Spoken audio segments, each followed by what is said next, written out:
Well, welcome, ladies and gentlemen, to this final session. I have a feeling that we may have saved the best to the end. It's been long days, but we have a very exciting session ahead of us, and the title of it is Athletes, Clients, Criminals, Who Benefits from Sports Betting in the USA and Beyond. My name is Jesper Frigast Larsen. I'm from Anti-Doping Denmark, and I've been working also in the field of anti-match fixing and corruption for the last 7 years, also as coordinator for the National Platform Against Match Fixing in Denmark, which has its office within Anti-Doping Denmark. And so it's my pleasure to moderate this session, and it will be probably a tough job since all of the panel would be able to easily hold a keynote speech of about 1 hour or 2 about the subjects that they had now been assigned about 10 minutes to speak about. So it is a question of limitations rather than the opposite. The background for this session is that unlike Europe and Asia and other continents, sports betting has been prohibited in the US until last year when a Supreme Court decision opened up for states to legalize sports betting, and a number of states here in the US are now legalizing sports betting. And that brings with it the question, will sports betting lead to more problems with match fixing and manipulations, and what can be done to prevent such a development?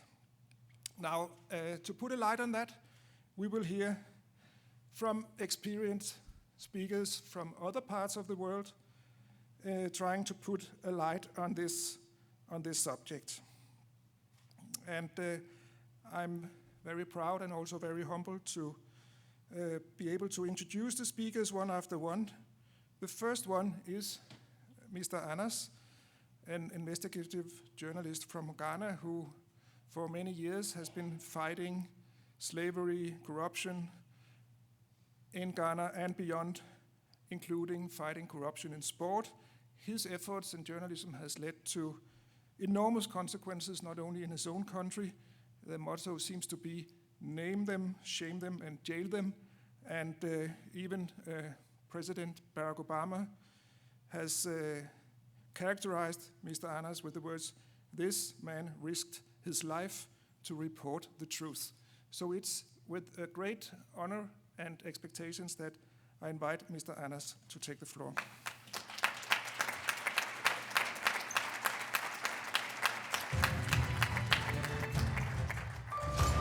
For 2 years, he's been unlocking the secrets of African football.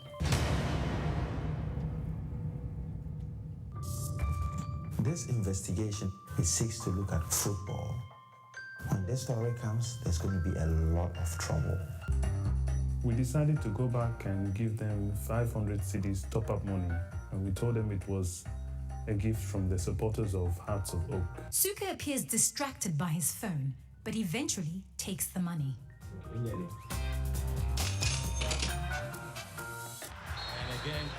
it's a penalty. Ahmed Adams, Samuel Suka, whistles the penalty. No, I don't think it was a penalty.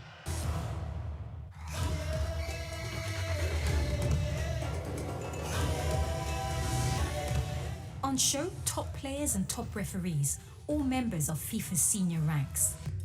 Charles Doorner, the man they'd last met at a petrol station with a fistful of their cash. He doubled as a link between us and the referees. We told these referees that we just wanted to be their friends.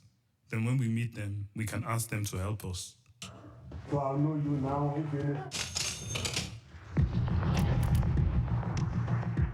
A role model to many youngsters, Mawa has been preparing to represent his country at the World Cup in Russia. Yeah, well, you know, I would say it is school life, football life. Referee Mawa is offered $600 and takes it. Mawa didn't even know whose room he had just walked into.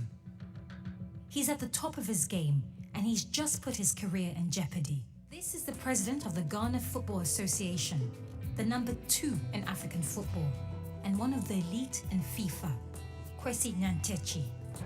Anas's team gave Nyantechi first-class travel and a luxury hotel in the Middle East, with the promise of meeting a wealthy businessman with royal connections. Thank you very much.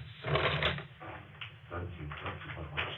We were very clear to Kwesi Nyantechi that the money we were giving to him was a gift. On this occasion, he took an amount of $65,000 from us. The laws are very clear for both FIFA, the Confederation of African Football, and the Ghana Football Association. You cannot take a gift. And it's school money. Yeah. We can charge 20%, 25%. Then amongst us, we agree that this person gets this money. Okay. So everybody should be Okay. sorted out. Okay. Then there will be peace. Okay. You understand? Okay. Anas screened his film for free to thousands of people in an Accra arena. Emotions had run high in the build-up to that event. Who has betrayed the game of football in Ghana and beyond? Anas Aremeyaw Anas, or those who took his money? One MP, belonging to Ghana's ruling party, called for Anas to be hanged just days before. Anas, evidence I have about him. He has to be hanged. A Ghanaian undercover journalist has been shot dead. Ahmed Hussein Swaleh was a member of TigerEye Private Investigations. He was driving home in the capital, Accra, when reports say men on motorbikes shot him 3 times.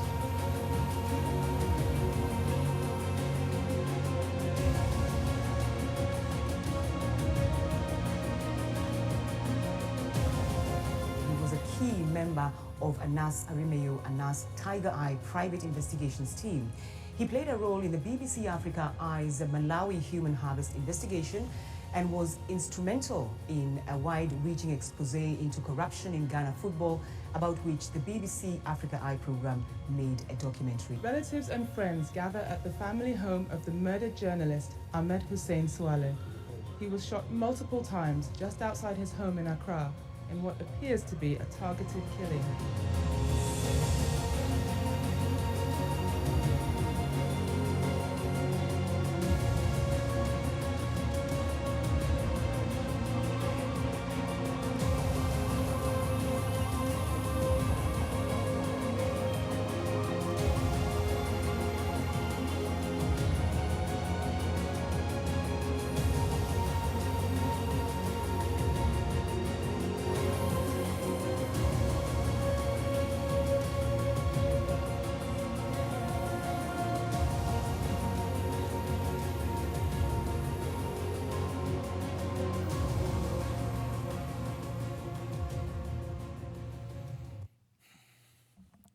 Good afternoon, ladies and gentlemen. It's an honor to be here. I have 10 minutes to make all this happen. To be honest, I'm not a football enthusiast. When I was in school, I was very poor at every sport, and that ran into my journalism. I didn't know why I should report on rugby, volley, or football. Those things never came to me. One fine morning, something happened. There was a disaster. 120 people had died, and they were packed in a morgue. So in that panic in Ghana, I decided to go to the morgue to see, because we were looking for one of our friends who we could not find. When I got in, I saw dead bodies, a lot of them, and I was walking, looking at them, and I asked myself this simple question. Why would people die because of football? What really is the issue? I guess those times I didn't have the capacity to investigate it. So I took my time. And with time, I learned and realized that it was as a result of poor officiating that this accident happened. What would influence poor officiating? Somebody wants to fix a match somewhere. We know that football is supposed to unite us and to make us one people. You see, in a political system where people are so disenchanted with ruling government, at the end of the day, they want to go to their beer bars and sit in their homes to enjoy football. So football is supposed to unite us. So as a journalist, when I saw that football was trying to create problems in the society, I decided to look into it. And it led to betraying the game. I started unwrapping it. Then I realized that, indeed, match fixing was not a figment of anybody's idea. It was real. I was shocked. And perhaps I underestimated the investigation that I did. In our investigation, we had over 140 referees across Africa, 16 countries. We had referees who were billed for the World Cup. Of course, the Confederation of African Football removed them. FIFA also made sure that that referee who was going for the World Cup was removed. And in Ghana, as we speak, 54 of these referees have been removed. But the little details of my capacity to buy yellow cards before a match, that I could sit with a referee, with a match commissioner, and arrange that, okay, in this match, I want to have 2 yellow cards. Can you give this guy a red card? Was something that hit me. And I realized that, indeed, there was a huge cartel, which was not just local, but had international ramifications. It was a difficult story. But like I said, my lack of enthusiasm for sports didn't give me that capacity to actually acknowledge this particular game and its effect on society. So we rolled on. BBC did Betraying the Game. We also came out and we did number 12, which was screened to thousands and hundreds of people. But that was the beginning of our trouble. Normally in journalism, you finish a story, everybody claps. You go and sit home. And that's where you receive the accolade. No, it's not like that for sports. That's when you see that there are mafias. There are people who have been hurt as a result, and they will never give up. Within the next 6 months was a very difficult period for me and my team. We had to do everything to hide, to ensure that the bad guys who were being controlled by unknown faces from Europe do not get to us. We did our best. It was a difficult moment. Those who had to travel had to travel. Those who had to stay had to stay. But unfortunately, one of my guys, Aremeyaw, one evening had decided to go and visit the parents. And on his way, there came gunmen, shot him twice in his head and once in his heart. And Aremeyaw died. It was a difficult moment for us. But for us, it is those faces that hide behind this particular game that is supposed to unite us, who have dealt a blow to us. You know, the people we dealt with were very powerful. And they were empowered because of one reason: FIFA. Why do I blame FIFA? You see, when you dole out money to a team of people to use to develop football, and you tie the government's hand from interrupting and stopping these people from engaging in corruption, then the onus will lie on you to ensure that you put in the right mechanisms to ensure that the people you've handed the money to put it to good use. Football cash is supposed to trickle to the villages where our young talents are supposed to benefit from. But it was normal, as usual. FIFA pumps in the money. Those who are ahead of football take the money, they squander it anyhow. FIFA doesn't put in mechanisms to check these people. So over the period, they became so powerful. And so they knew that they could get away with that. So I dare say, and would always repeat it, if FIFA was stringent in its effort at ensuring that whatever money or whatever dollar they put on the ground gets to the ground, and that money doesn't go to empower the mafia to be able to kill some of us, we would have had Ahmed living today. Thank you very much.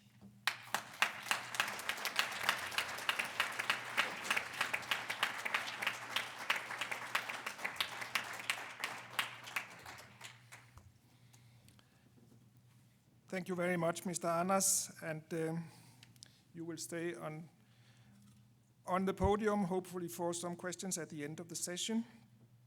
But we have a number of other interventions, and the next speaker is Ms. Paulina Tomczyk.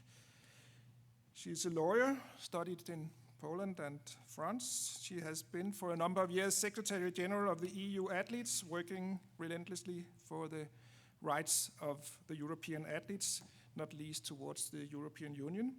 She's a protagonist of the Play the Game, being a member of the Program Commission.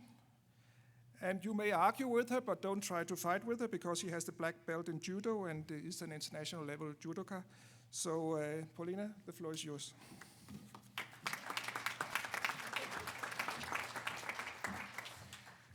Thank you. I feel very in a difficult position to have to speak after such an impressive presentation. So now I will talk to you about some of the very little things that we do, trying to protect the integrity of sport among our membership. So just for a bit of context, EU Athletes is a federation of independent player unions and athletes associations. We represent 35 members from 17 different European countries, which stands for about 25,000 athletes. So we work to represent the collective voice of athletes, and we focus on different issues which are related to player rights and welfare, and also the governance of sport. And match fixing and integrity is just one of those things. So today I would just like to share a bit why we are doing what we're doing. We're doing this obviously to protect the athletes who are our members. We want to protect them from match fixers and educate them about the especially responsible gambling and betting integrity, to do our part of the work that is necessary in order to fight match fixing. So I will talk and just at the end give some thoughts and some reflections about the work that comes from the project that we have been running for nearly 10 years. I did not work in sport back in 2010, but it seems that it was still the time that match fixing was not considered a big threat, and only a bit later it was really put more on the agenda. We already started some of the work there, and the campaign is basically an education campaign. Focused on educating players face-to-face by player representatives who are people that they know and trust, and who are the former athletes themselves. So through those 10 years, it was tens of thousands of athletes that have been educated, and we also cooperated with different stakeholders, such as Council of Europe, European Union, but also FIFPro, and so on. All right, so the key of the campaign is really simple education message with 5 key messages, which are: know the sport rules, fixing any part of a game is a crime, don't bet on your sport, and don't share the inside information, and also report anything suspicious. So we believe this have to be done in a very simple way, and also repeated pretty regularly in order to really put it in the heads of the athletes. So I will not try to say here, obviously, that the education is the solution to match fixing itself, and with the education we have prevented match fixing in Europe. But I do think it is essential, and it is the first line of defense. When we first started the project, players were really not aware of even of the betting rules, with which they had to comply, such as that you are not able to bet on your sport, for example. And this has improved significantly. So it is essential to educate athletes about the sport rules, but also about the criminal rules that they have to comply with, also on how to recognize an approach and what to do when you are approached. But very importantly, also the responsible gambling and problem gambling when it comes to the prevention and treatment, because also we know that professional athletes are more prone to possible problem gambling. So this is something that we work on as well. But as I said, obviously, education itself is not enough. And this is something that we have been repeating for quite some time, but it doesn't seem that it has been accepted so far by the sport governing bodies or sport movement in a big part. So I'm talking about the low wages, late payments, lack of support for players' welfare, the institutional corruption, because we know very well that very often these are the clubs or the officials who also fix the games and just using players as the pawn in their games. And as well, as I said before, the problem, gambling or other addictions. These are all the different factors that are putting players in a more vulnerable position when it comes to their exposure to match fixing. So I think especially if we're sometimes seeing some of the initiatives from sports movement, which are just focused on the education and talking about values and talking about ethics. And this comes from the officials that are being paid a lot of money while the athletes are not being paid at all, and there is a corruption existing within the organization. I think that's not a very fair or productive way of doing things. And then I think cooperation, this is something that is very important when it comes to fight against match fixing, and different stakeholders have different roles to play. But I think especially they have to address those points that I just made earlier that are at the core of the problem. There are actually, if we really address that, we could do the prevention work in a more efficient way. And at the same time, I think it's also important to remember that the athletes and athletes organization are an important part of the solution, and I'm also trying to expose that a little bit. The work that is being done by the player unions, as well as the special relationship that the athletes have and the trust that it's out there, this is something that can really be useful in that whole cooperation in that area. I think for people working on match fixing, this is something pretty obvious as well. I think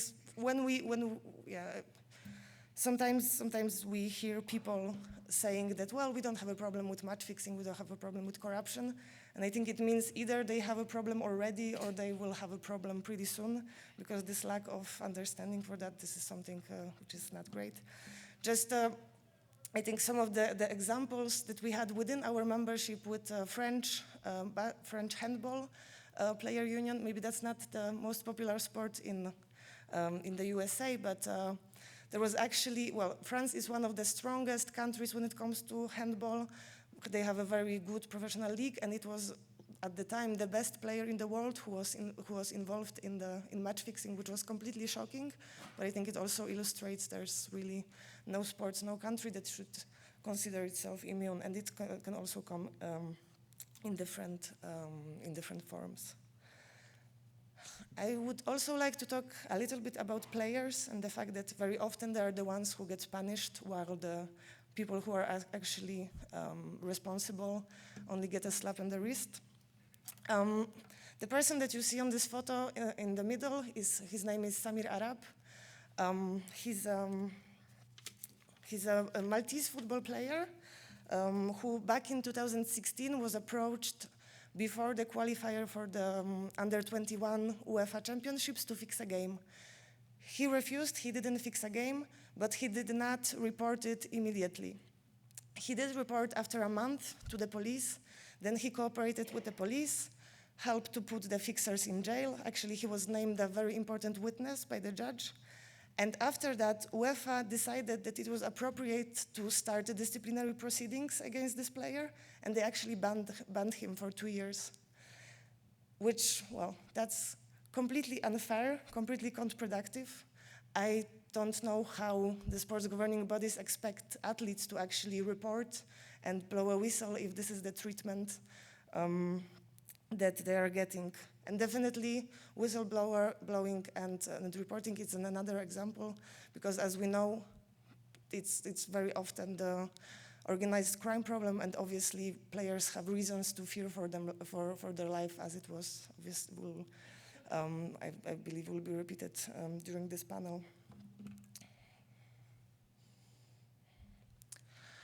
And my final reflection is also, well, with this project, with this education and the work that we are doing, we only implemented in the membership of EU athletes, which are mainly the countries of the European Union.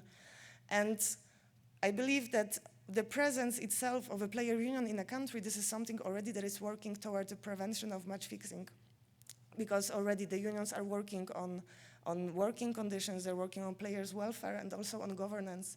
So they are already making steps towards that.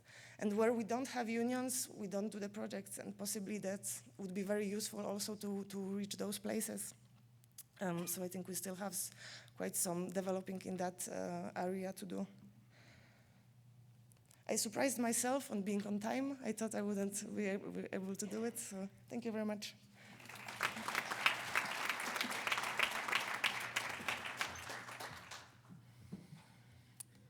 Thank you, Paulina. Our next speaker is probably one of the leading experts on match fixing within law enforcement anywhere in the world, particularly in Europe. Mr. Bahrs has been working or is working with the organized crime unit in the Bochum Police in Germany, but he has investigated also on the international level a number of match fixing cases involving gangs of match fixers that have been brought to justice, not least thanks to the investigation of which Herr Bahrs is a part of. So it will be interesting to hear his reflections on match fixing on the international level. So, Bahrs, welcome to the stage.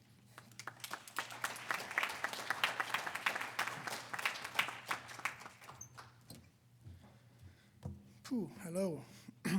I found out that I'm more nervous to speak to you than I arrested a criminal. That's weird. Yeah. My name is Bahrs. I'm from the German police. I'm working since 18 years in an organized crime unit. Since 10 years, I'm working also in fight against match fixing. It is difficult for me to get to the heart of the complex topic in 10 minutes. And for that reason, I do not just want to talk about how many problems there are in tackling this problem. I would like to address much more concrete issues that I face as an investigator.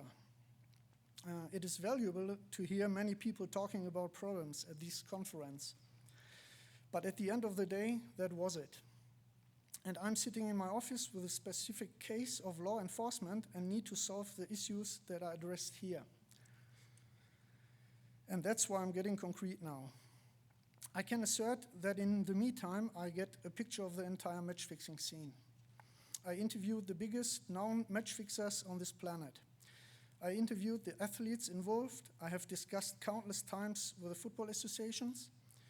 I have discussed with politicians. I have also tried to work with America, especially Canada. My impression of what is really done in fight against match fixing is actually very simple to get to the point, as good as nothing. Why is that? Probably because there are different interests. Sports federations should have more or have a moral obligation to keep their sport clean. But how much effort? The actual mission of these sports associations is the pursuit of monetary revenue. Why, for example, are more and more tournaments being invented? It is no longer about the athlete competition, it is about marketing. And that's exactly why there are conflicts of interest. Basically, I can even understand that.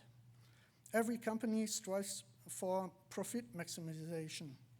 So we should not all pretend that this behavior is against any principles. But every company has the highest responsibility to keep business clean. And that is precisely where I recognize absolute deficits. First, I criticize ourselves, the investigative authorities. One of the most important requirements in the fight against organized crime is the global exchange of information.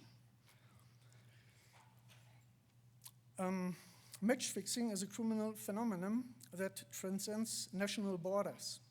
And if I get information that affects both Germany, Denmark, Canada, and the US, then my problems are already starting. different laws, different publicity requirements, differently motivated investigators. But in order to eliminate structures, I depend on the cooperation and results of other countries. If I do not get this information, I either end the process or I have to come up with new ways of doing things that are within the legal framework. But this only works conditionally. So why do we not create international investigation teams that adhere to international law, but speed up the exchange of information? There is something similar. It's called JIT, Joint Investigation Team. It is from Europol. But it is rarely used because the topic of match fixing does not really interest anyone. The people out there do not even know what match fixing is. If I asked 100 people now which direction the police should investigate, catch burglars or hunt match fixers, what do you think the answer would be? We have to do enlightenment. We must declare at any point that organized crime is behind it. Apart from the fact that one should actually already convince that manipulated games should reduce the interest in this sport, we must use every opportunity to enlighten. Today, people from the individual ministries are also represented here. I hope that not all have disappeared yet.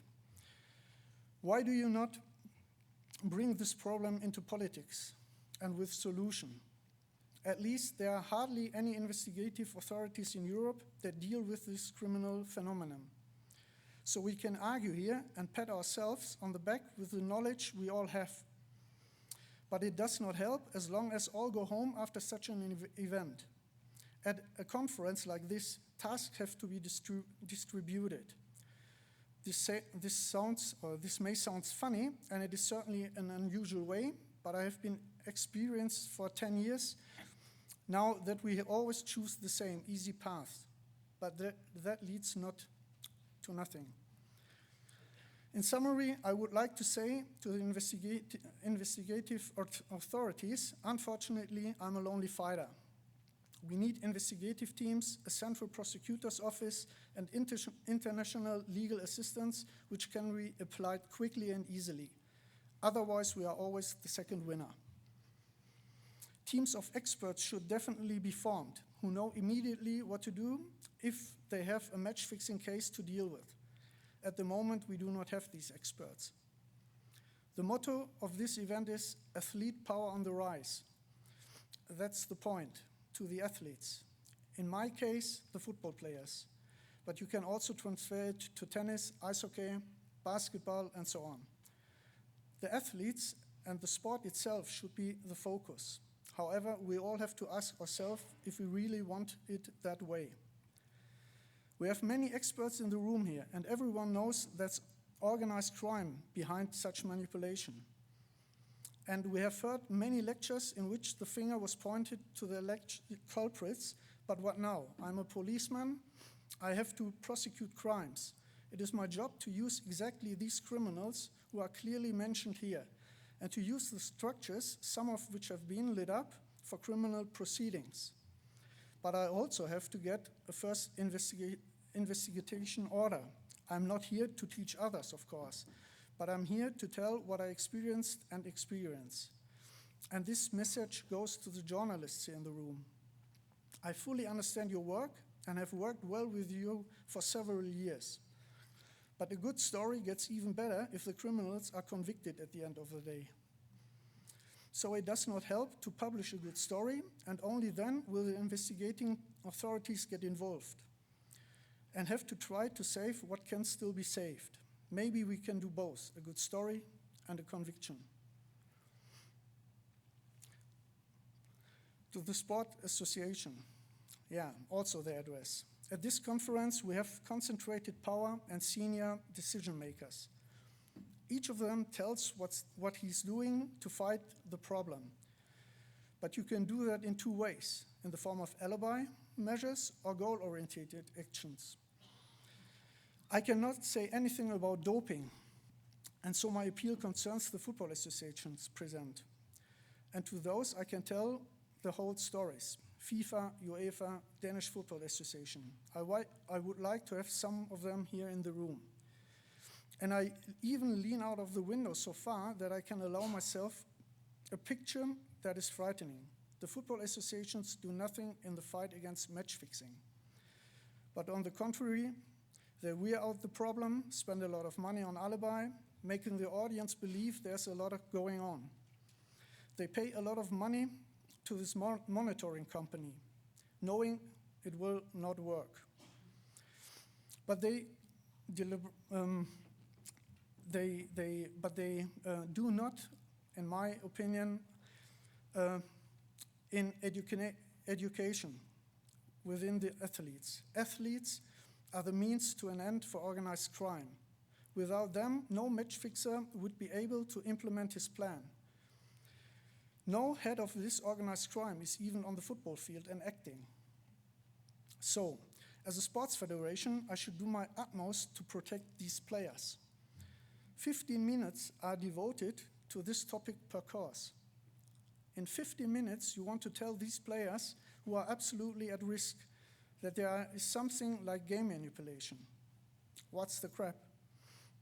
There are a variety of opportunities that could be applied by the Sports Federation. But what do they do instead? They conclude contracts with betting providers. That is, in my eyes, perverted. You can blame me for being crazy because such contracts are not illegal. That's true. Illegal are such contracts not. But morally, underground. And if I write on the flag, I want to do everything, I can handle the criminals, maybe I should think about it. Because a common problem for the fragility of such athletes is their gambling addiction. But the monetary greed of those sports federations is more important. If it is wanted, I can fill all these allegations with content. I am only talking about what I have experienced and not about assumptions. Sports federations see it as a core to carry out training. In their view, they are a waste of time. Of course, they do not say it publicly, but actually they are not so smart because if I ask them what happened in the lead up, and then in the case of a manipulated game, they have to come out. The coaches of, for example, youth teams complain to me that they do not have the opportunity to impart moral values to the players. And again, the players are the means to the end. And what you need to know, it is really easy to win football players for manipulation. And there is now a worldwide entangled network of football players involved. Reginald, you probably cannot explain that or imagine, but I have experienced it myself. I had a lot of players, I have a manipulation explained from the first to the last second. It is always believed that most players have a very high income.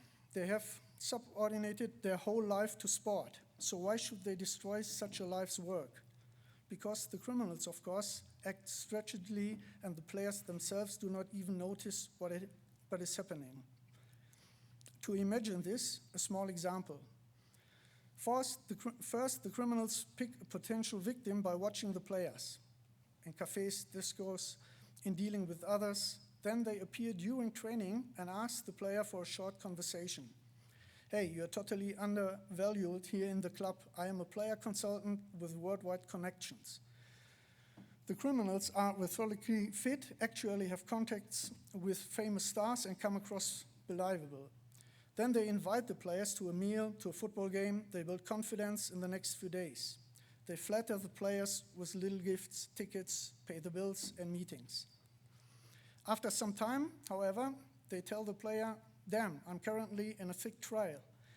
I have a friend to give back a lot of money. My friend, you could really help me out of this mess right now. Next week, you have a football match against Team A versus Team B. If you make a penalty in the first 20 minutes or provoking a red card or lose 2-0 or whatever, then I can bet on this game and win the money back. And you can also participate in the bet and win a lot of money. Even if the player does not want to participate, at this moment he's in a moral dependency. That is human process. The guy has done so much for me lately, may I say no now?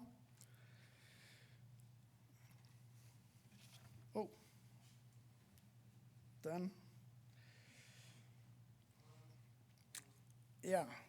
I have skipped the next 100 pages. Yeah. Okay. One word to the monitoring companies. These are often referred as the miracle cure in the fight against match fixing by the football associations. I know how they work and what they do. Any hint that leads to success is great, of course. For them, make whatever you want to do. But has anyone ever wondered how these companies get data? And if these data are passed on the football association, what happens? Are the investigators informed? Who knows? And should these investigators be informed, would it be legitimate to work with these data? Where and how were they obtained? Is this a rule of law? Just think about it. The sport federation decide, will I give the information which sometimes contains suspicious games to the investigators or not? A very questionable system, I think. Several people have told me that Sportradar, for example, boasts of hiring former intelligence agents. Why? They should only analyze the betting market. Just ask those who know where they get their information from. Investigations should be withheld from the authorities. At least that's what I think. Yeah, so the minute is over, I think. What I only want to say is match fixing is in my eyes definitely organized crime. I think we could do some things to reduce it, and we should not only talk about it, we should handle, and in my eyes as soon as possible, because I really try to work with all these guys together, FIFA, UEFA, and so on, but it's so difficult to step into it because I have another point of view. They want to earn money, I want to catch criminals. These both is difficult to handle. Thank you.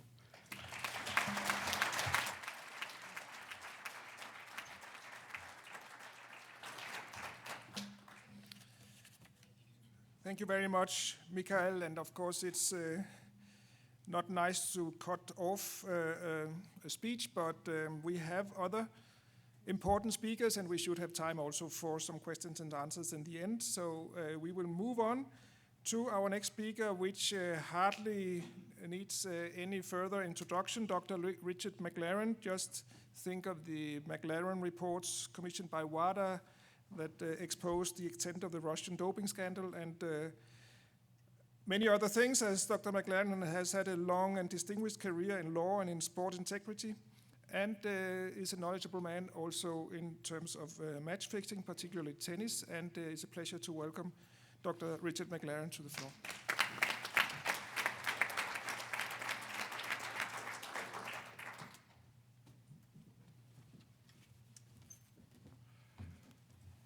Thank you for that introduction, and good afternoon, everyone.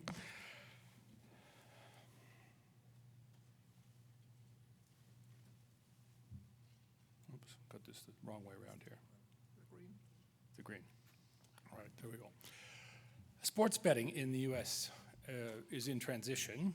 For those of you who aren't Americans, I want to fill you in just a little bit of the legal background here.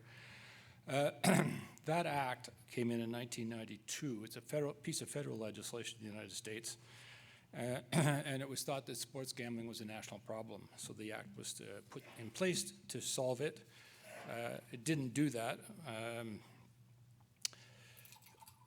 What it did, in fact, is not ban betting in sport, because that was already illegal.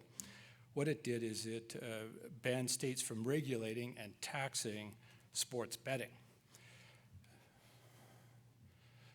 That started to be contested by different states, and the lead state was the state of New Jersey. And they brought in legislation in 2012, which went through the courts, I think, 5 times in total, before it finally arrived at the Supreme Court of the United States, where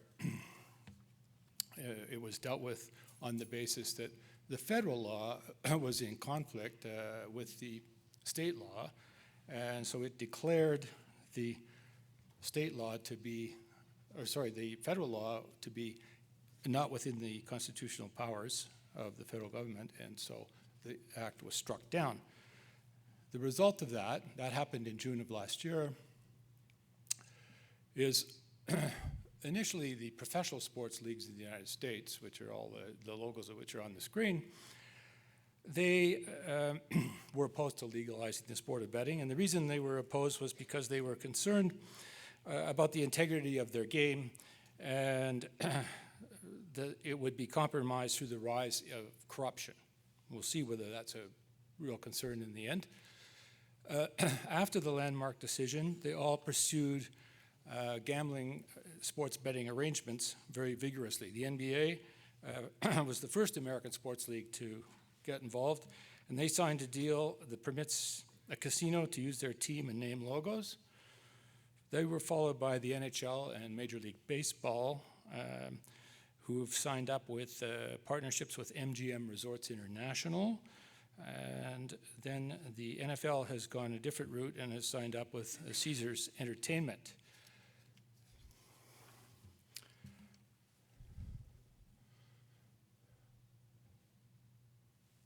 Betting suddenly they were interested in it because it was a significant new sponsor source of revenue. And that's what they were after.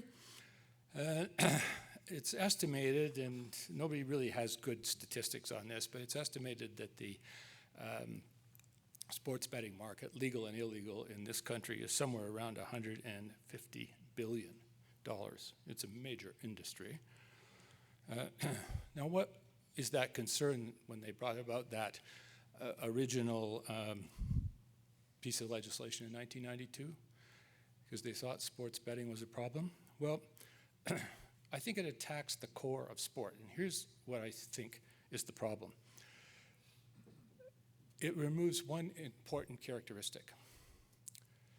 That picture is Kawhi Leonard of the Toronto Raptors sinking a shot in the final game of the series leading to the final playoff games from the corner as the buzzer is going. That kind of unpredictability in sport is what keeps everybody interested in sport. When you fix it so that you manipulate either aspects of the event or the event itself, the whole outcome of the match, you lose the key thing that sport has. It just becomes the entertainment at the point that it's a fixed match. It's the unpredictability that ignites passion in the fans, and it's the catalyst for the wagering. Now, what are the incentives for athletes to cheat? I've been an anti-corruption hearing officer for professional tennis for the past 10 years, and so I'm going to draw my examples from tennis. There, part of the problem is the prize money. The prize money is extremely low. Playing professional tennis estimated costs somewhere between $38,000 and $40,000 US a year.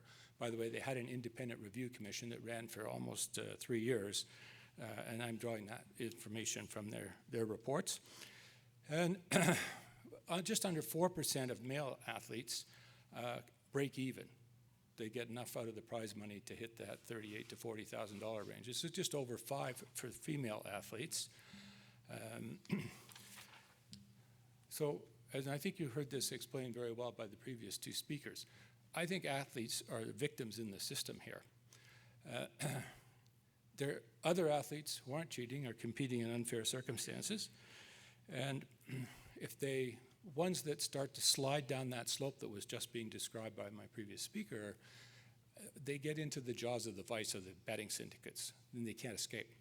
Once you've taken that special business class trip to your next match, got a doctor's assistance, whatever it may be, that the enticements that allow you to slip into the process, after that you're stuck. You can't go back, and what happens is you're threatened. Threatened either with reporting to your sport or worse consequences. I want to touch on the efforts that have been made in tennis to deal with match fixing. I think the components are you have to create some policies. The Tennis Integrity Unit was established in 2008 and covers all the different, professional tennis is divided into a number of different subsections. So there's a men's section, women's sections, Grand Slams, etc. There are 5 of them. The governing bodies came up with a set of policies and put them in place. And athletes need to observe the policies, and then you need to have a dispute resolution system that works. And so they get at the problem by creating these policies, and they have the ability to enforce the policies by the contractual provisions of the athlete's contract. Now, tennis got started on its integrity unit by the Davydenko scandal. I'm going to skip over that because it's historical, and you can look it up on the internet if you're interested. Three main priorities that are involving tennis. You have to prevent corruption. You have to have an investigation and prosecution system. And you have to deliver anti-corruption education. You heard previous speakers speak about the need for that, and it is extremely important. And when I started with tennis in 2008, their education was abysmal. And I've seen it grow and mature and improve to the point where it is extremely good in multiple languages. They're working hard at improving it from there. And establishing the offenses. Effective action depends on, one, the athletes. It was said that the duty of an athlete, the solution that athletes have to follow, they have to be part of that solution. They have to have this duty to report and to cooperate. And that's the duty to cooperate is an interesting one because under the contract rules, a tennis player has to, when an investigator is investigating a possibility of corruption, turn over phones for downloading, computers, bank records, credit card records, etc. All of the different things that might show up what's going on in terms of that person's life.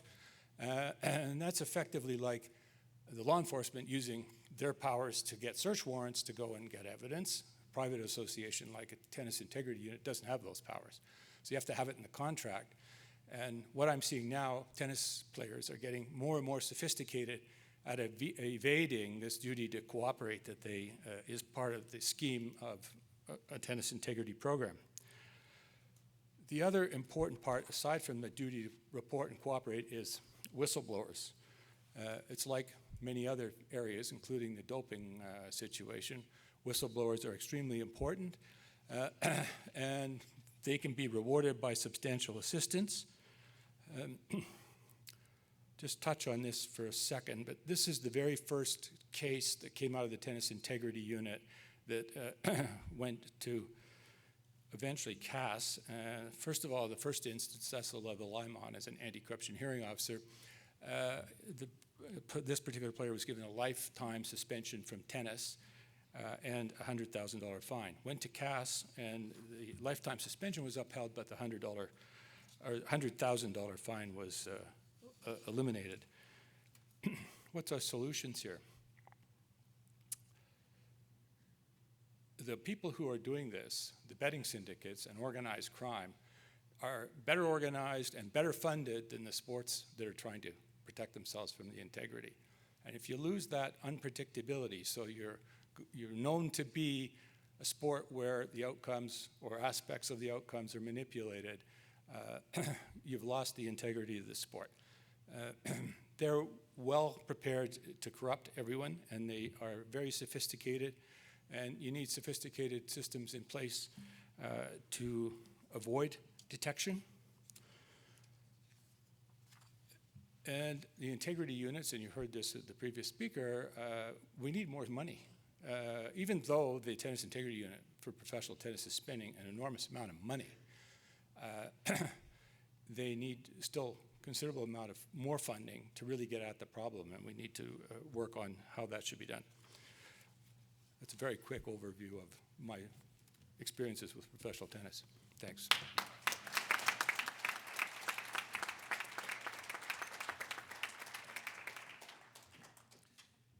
Thank you, Dr. McLaren, and that leaves us time both for the next speaker and for the Q&A.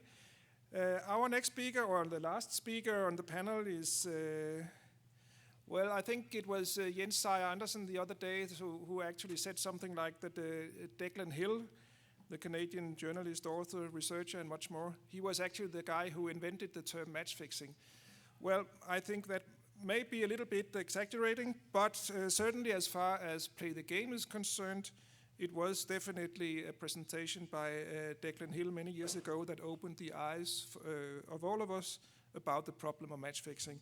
Now, obviously, the situation is different. There's much more attention to match fixing around organizations, around countries, but Mr. Hill is still right in the middle of it. So please, Declan, the floor is yours.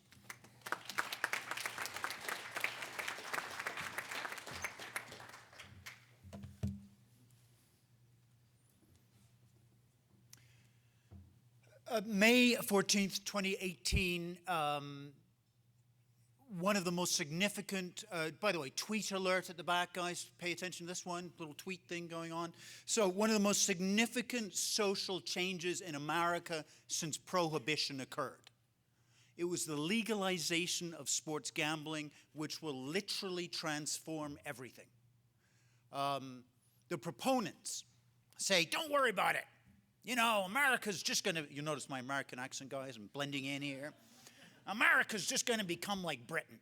Well, I've lived in Britain, and there are more betting shops than there are Starbucks. And most of those betting shops are in poorer areas of town. I'm not arguing, by the way, anything in the speech against legalization of gambling. I'm a strong proponent of it. But I do think to have this change, to have a significant social change like this with virtually no discussion is a massive issue and a massive problem.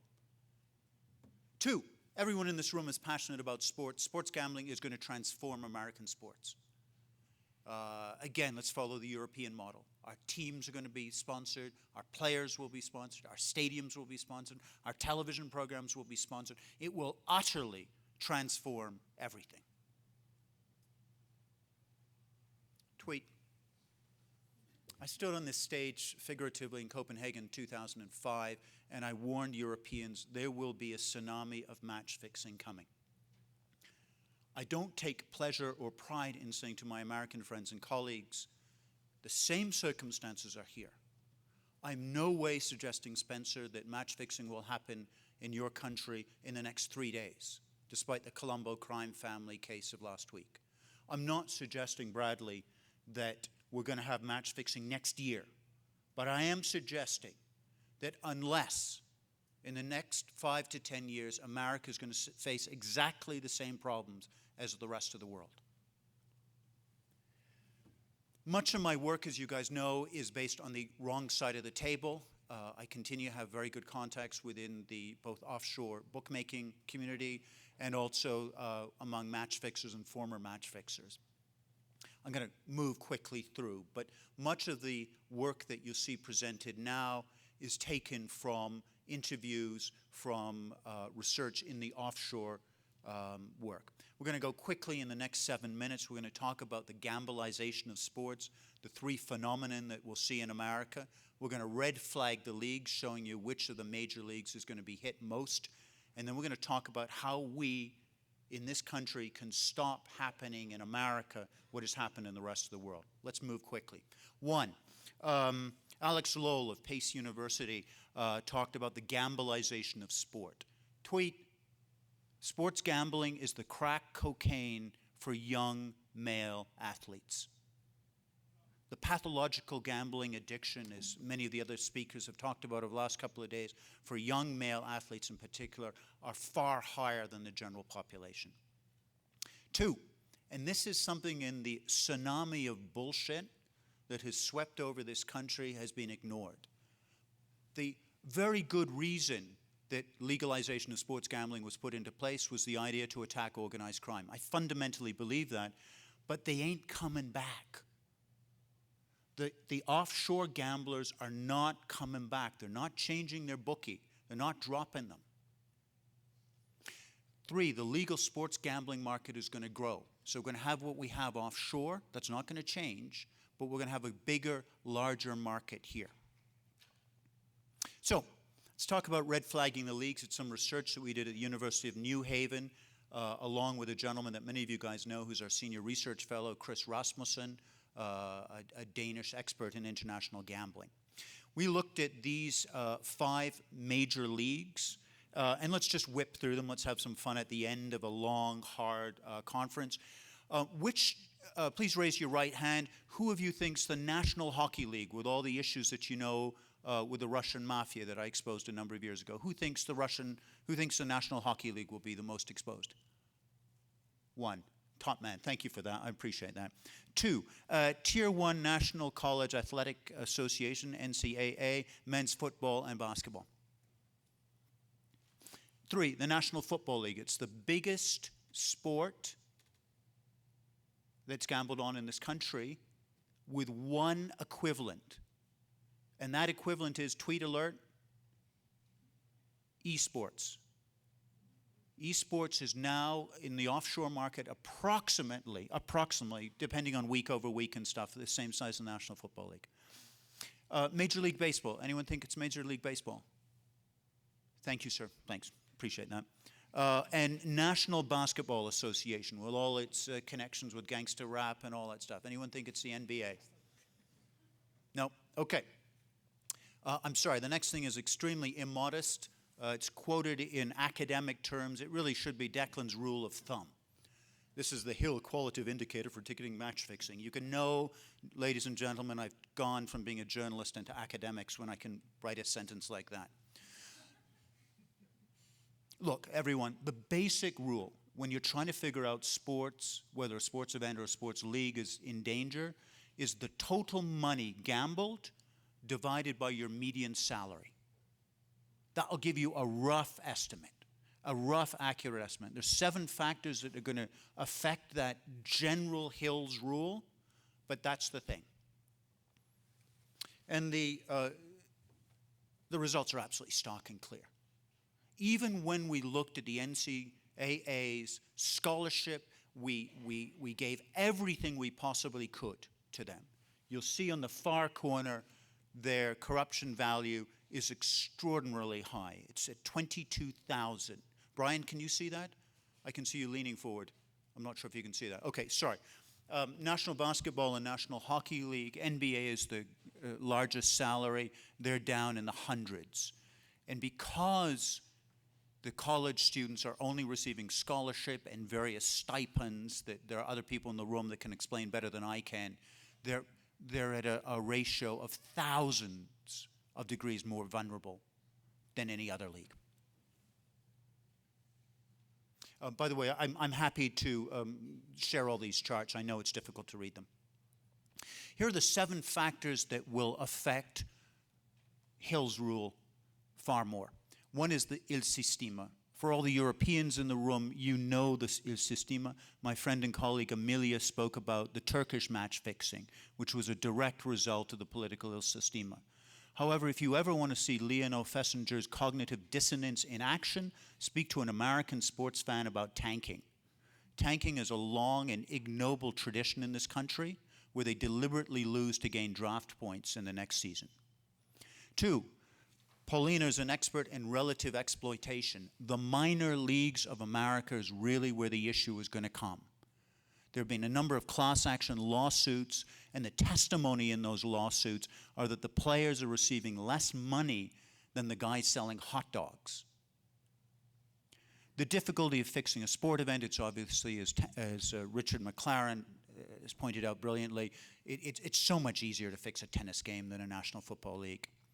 And there's a number of these other factors. Again, I'll share it with you guys. Ladies and gentlemen, there is a tsunami of match fixing coming to this country. Unless America and Americans can do something that no one else in the world has ever done. Unless you guys introduce a sports integrity levy on all sports gambling. If you were listening closely during the last 3 days of this conference, about 75% of all presentations can be summed up in 4 words. Give me more money. The researchers, the good integrity people, the various leagues and sports officials saying, hey, we've got all these issues, but we don't have any resources. We've got the United States Center for Safe Sport with thousands of cases of potential abuse, and they don't have enough investigators, they don't have enough resources. So look, tweet, 0.25% on the total handle of U.S. sports gambling, the lowest The lowest figure that we can put into our hands as researchers, as officials, as people fighting for sports integrity is $125 million. Now, there are many things that happen in America. But let me assure you, no American has ever said, I'm not going to do it because it's too difficult. No American has ever said, hey, you know what? No other country has done that. I don't think I'm going to do this. And no American society at any moment in this long history of this country has ever ducked a challenge or a fight. So I say to every American in this room, this is your watch. It's your time. The torch is in your hands to protect sports. So stand up and fight and do it. Thank you.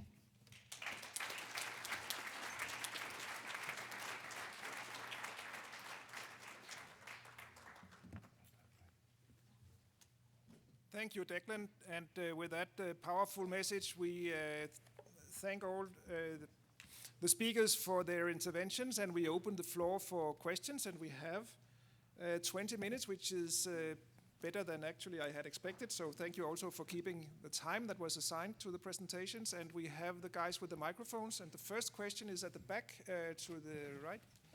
Question for Michael. The data providers, I'm not going to bother naming them, but for example, tennis has got in a relationship with a data provider, which means there is more low-level matches that could be gambled upon. Has that kind of increased the risk of match fixing, given there's more games you can kind of bet on in the legal market in Europe, especially at that very, very low level? And these are the people who are the, the integrity companies. Yeah, I found out in all these years that the division or the league, the rank is not interesting in placing bets. That means one of the most well-known match fixer in the world asked me within an interview about a German football team from the 5th division. Even experts don't know anything about this team, but he does. So. Of course, tennis, because you play alone, it is of course higher to fix it. But I think you can make a difference between a tennis match or a football match. We have all over the world such a network of involved players and if you want a serious answer, I don't know everything about them, so I can't give you a real serious answer. What I found is every league will be betting on the Asian market and every sports also. There's no difference. I hope I understand your question right. Thank you, Dr. McLaren. Just to try and answer your question, in professional tennis, live streaming is very important as one aspect of being able to corrupt the tennis players and fix aspects of the match. But the data providers don't have live streaming. That's done in other ways. And at the low end, what happens when there isn't any data providers or live streaming, they have courtsiders, and they're punching the information in and beating the system by up to 30 seconds, and that's enough time to execute the fixed bets. So I don't think it makes a difference whether it's the low level or the high level. What I'm seeing in tennis is it's moving its way up. It's now starting to find its way into Grand Slam tournaments, which we never saw a few years ago. Thank you. Jens? Yes, my question is for Anas. I actually have two questions. I've seen your TED talk from 2013, and it shows that you have been into incredibly risky operations on issues that might appear more serious than sport, killing of children, of albinos, and other that are so horrendous that they're not really worth sharing in this room now. What has made you think that sport is worthy of your investigation skills? Why is it so important to your society to take on sports? And the second question is, do you see a great difference between the sports corruption in your country and what you have heard in some of the sessions in this conference and in this session?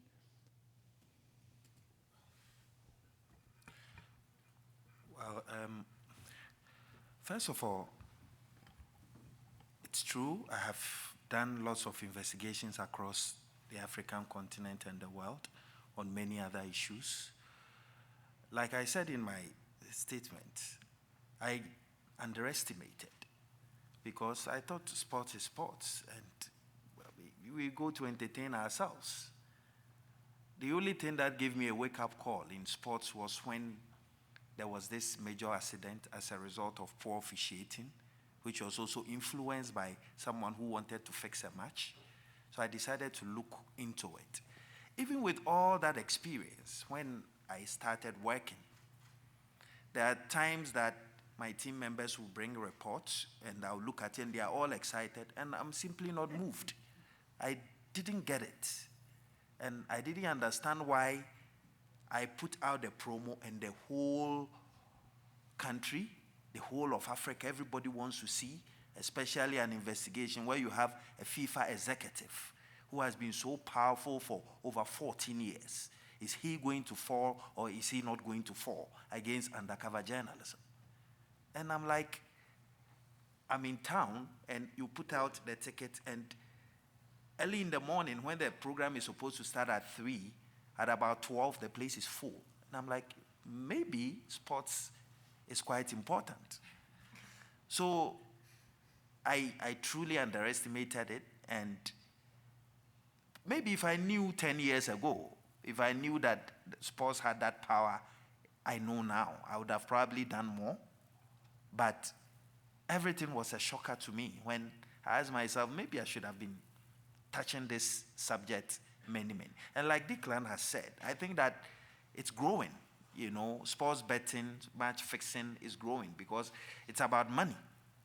And once money takes a better part of anything, you see the dynamics changing and changing quickly. The second question was, how do I compare what happens on the African continent by way of sports betting and what happens in other world? I think it's the same because it's intertwined. When some of our researchers ended up in Italy, where someone sitting somewhere wants a game to change in a particular direction. So you are looking at the European League, you are looking at every league across the world. Because those who influence are the ones who bet. And you cannot determine which team anybody should bet. After all, Africa plays in the World Cup. There are notable African teams. And my investigation did not cover just Ghana. It covered 16, 18 African countries. So definitely, I will not restrict the difficulties, the problems, and the fraud to Africa. I think it's worldwide. Thank you. Additional comments from the panel or from Jens? Then we will ask for further questions. Yes, here, second row from the back, I think. Lady in white from Norway. Thank you. Question to Mr. Anas. Could you give a brief background on your methods? Because you expose the bad guys without any ethical, I don't know. Well, tell me a bit about the way you work. Is it because the police is not there to put the case up to a higher priority? Which leads me to Bahrs, who say that there is a problem with police putting match fixing to the top priority on their list. So please, Mr. Anas, could you tell me a bit more about your methods? I like the bit that says that with no rules. Of course, we do adhere by professional rules. I'm a lawyer myself, and I would not want to finish a story and then I'll be dragged to court and I'll find myself losing. Again, FIFA has ethics committee. When I finished the investigation, they did go to the FIFA ethics committee. And in the life of FIFA, the biggest ban that has ever been issued is the one that went to the executive member. Ban for life and 500,000 francs. So if the rules were not followed, that will not happen. First of all, undercover would always be a last resort. Key issues before you get into any matter, your prima facie evidence must be concrete. It must be very strong, because without it, you could be sued and you are going to lose. Issues of privacy and public interest also overrides. Now, my team, we abide by the BBC Ofcom rules. And that's why you saw that airing on the BBC. And our being ethical did not start with football. We have been ethical throughout all the stories that we've done over the past years. And I can tell you that if it is ethics, if it is the rule of law, we strictly adhere.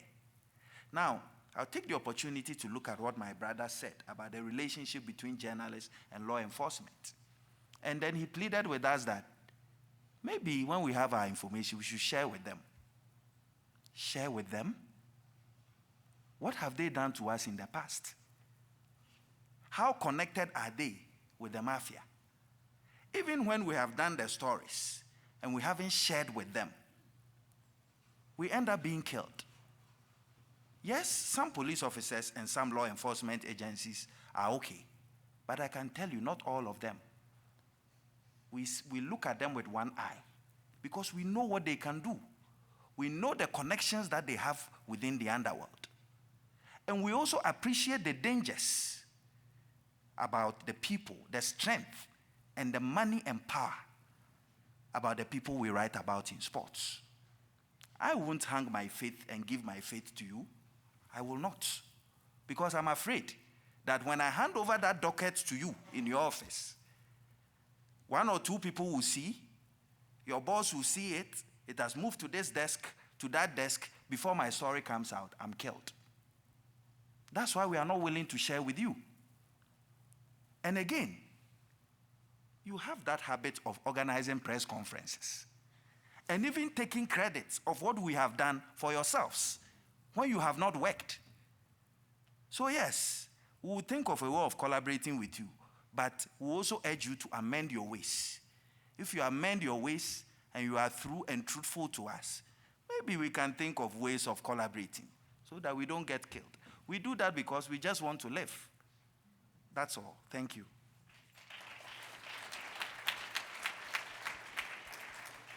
Thank you. A question here from Yes, thank lady you. in front. You mentioned esports. This is probably to Declan Hill. You mentioned esports as being as valuable now as the NFL.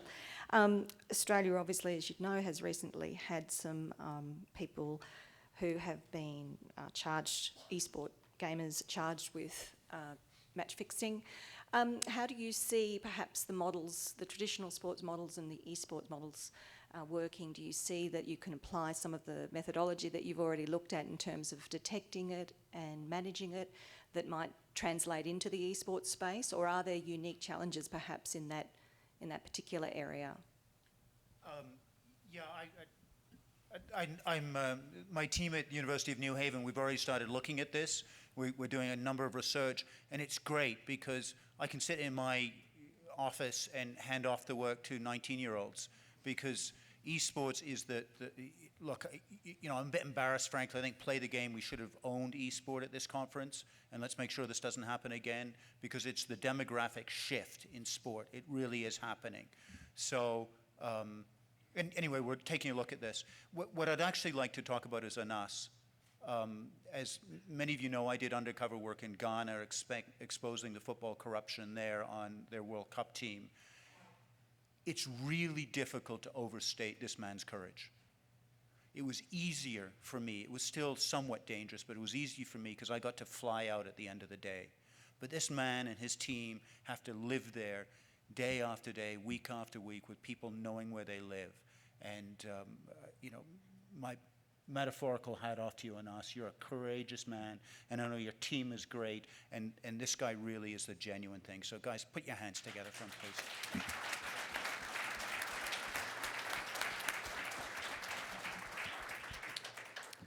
Thank you. We have a few further questions noted, and the first in the back there. Thank you. I've got two questions, one for Anas and the other one for Declan. Anas, I understand the terrain in Africa is very difficult. The type of work you're doing is near impossible, and you have lost a life in Ahmed Swale. Having been an investigative journalist myself from Zambia, and came across what officials would do to you when you write things that are not in their favor. I understand what you're going through. I look at the video and the messages that you've written. I observe an outpouring of sorrow from the president of Ghana, but I'm saddened to learn that the gentleman who issued the threats on TV is still a free man. Why is that the case? Is there a political will in Ghana to protect journalists? What support have you received beyond Ghana? I think it is pointless for us to come to play the game, go back to Africa, and risk our lives. What support are you getting from the UN? What support are you getting from every one of us to protect your life and your team's lives? Because the African story is not told in its entirety. And those of us who've treaded that path know what it means to come to near death. I commend you, my brother. Congratulations.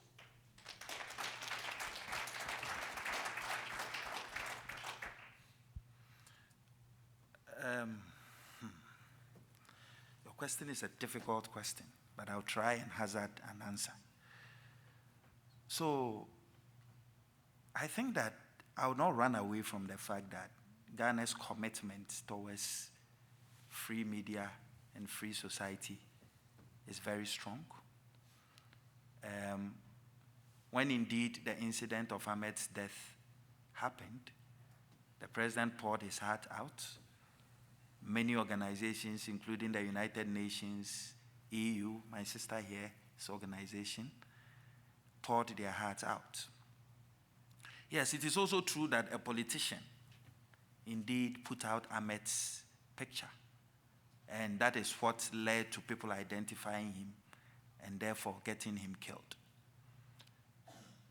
I am a lawyer. I can't talk in the vacuum. What I can say is that, and what I know is happening, is that there is an investigation ongoing. Everybody is looking at Ghana, and the president has said on several platforms that the killers will be brought to book. The UN and other organizations have issued a statement calling on government to ensure that that happens. We're still watching, we're still pushing the frontiers. We are still doing our best to ensure that the one who was responsible for it is arrested. The politician has been invited by the Ghana police. They say they are still working with him. They say they are still working.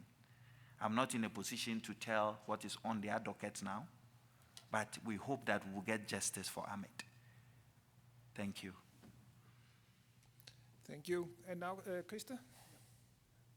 You know, when I hear the aggregate input from the panel members, I really get concerned because it seems that it's yet another problem area where the best we can do, because other stakeholders are not rising up to their responsibility, is to point to the athletes and say that they are the ones who can possibly, if we educate them and admonish them, help reduce or eliminate the problems, which of course is, to my mind, totally misplaced. But I then wonder, does that have anything to do with what I have always perceived as a reality in my efforts to share issues from this kind of conference with people around me? Doesn't, unfortunately, match fixing rank very low in the minds of the general public in a number of countries when it comes to sort of feeling that that's really something we should be concerned about. I mean, even like in a very recent example from a few days ago, Declan's concerns about what will happen in this country. The owner of the ice hockey and basketball team in Washington, D.C. announced that he will essentially, of course, hands off, turn the entire arena into a huge sports gambling complex. And the reactions from the public were, of course, totally the opposite of Declan's. They were jubilant. What a wonderful idea, tying sports and betting closing together. So is it also your experience in the panel that we are struggling extra much on this topic because the general public doesn't care much or share our concerns? Please. Look, let's not be naive. There's not very many naive people in the room. A, the public really cares about match fixing, and B, there's been an organized campaign to blame the athletes. This isn't by accident that we're facing. It's virtually a red flag. Anyone starts talking about ethics and player ethics. Their agenda is coming from somewhere else, or they're being misled by somebody else. I mean, Paulina and the other athletic representatives here, be it Becky Scott or whoever, there's a consistent effort across sports corruption to blame the athletes because the athletes are powerless. And it's not by accident. As for the media coverage of sports gambling, crikey, U.S. sports journalists, I mean, my gosh, it's what an collection of oxymorons. Paulina, a comment? Obviously, I agree. I think we keep on talking about the fact that match fixing is the biggest threat of sports and it can destroy it in terms of also the interest from the fans. I don't really see it happening. I don't have the impression that people are aware of all the things that are happening. And, well, maybe it's also until FIFA and IOC and other sports governing bodies really start losing money because of match fixing. If that would be possible, maybe then they would really address this problem in a real way. Because now I think it's the same as all the discussions that we have about the corruption, why they are not addressing this in a serious way. I wish there were more organizations from sport governing bodies in this room now, because this is just an amazing discussion, amazing opportunity to learn and understand better about this problem and what we are dealing with. Thank you. And now for the very final question of the conference, please. Pressure. Hope it's a good one. Pressure. Thank you, everybody. In the bid book for the United 2026 coming up, the United hosts labeled themselves as a low risk for corruption. So given the history of the atrocious amounts of match fixing that happened in Canada, the presence of confirmed fixers in the World Cup the last 20 years, and the vulnerability threats that Declan talked about in North America, when will our governing bodies make match-fixing initiatives become as necessary and as required for hosts, just like sustainability and legacy are? And my second part is, for those of you who have made cases to government, who have made cases to politicians, what do we have to do to get it higher on the agenda?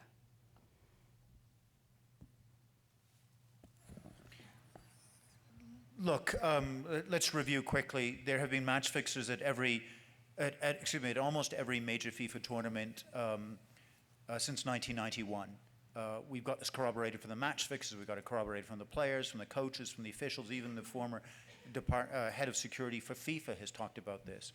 I invite anybody in this room to look at third round matches in World Cups since that date and not see suspicious games. That former head of security for FIFA talked about there being match fixing. The match fixers certainly boasted about fixing consistently. I think in the 2018 World Cup, we saw a fixed match between Japan and Poland. Again, I invite anybody to switch onto YouTube and watch the final 15 minutes of that. It was atrocious. I mean, the stadium was booing. I think we missed a number of other fixed matches at the 2018 because of this man's work.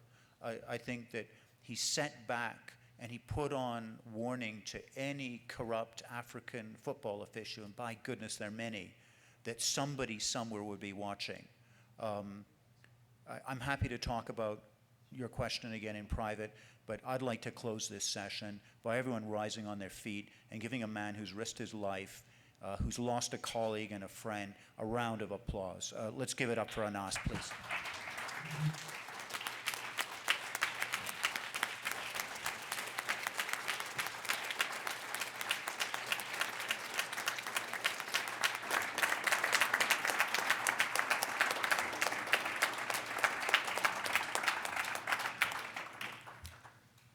And on this note, we end this session.